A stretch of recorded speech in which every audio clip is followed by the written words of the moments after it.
હાલો મિત્રો, જો આપણે આપણા ધંધે લાગી જાય છે. જો લહણ રોપીએ છે. લહણ રોપીએ છીએ પડ્યો. હા. 5 કિલો મોકલાવું? હા મારા વાલા. 5 કિલો મોકલાવું મારા વાલા. 400 રૂપિયા.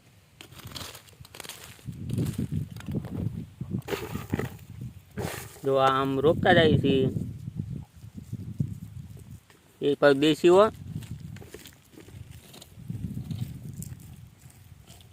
ખાવું હોય તો હાલો. ઉગી ગયું છે. હા, જો પેલા રોપ્યું હતું, જો ઉગી ગયું છે. આ બીજું રોપી દઈએ છીએ.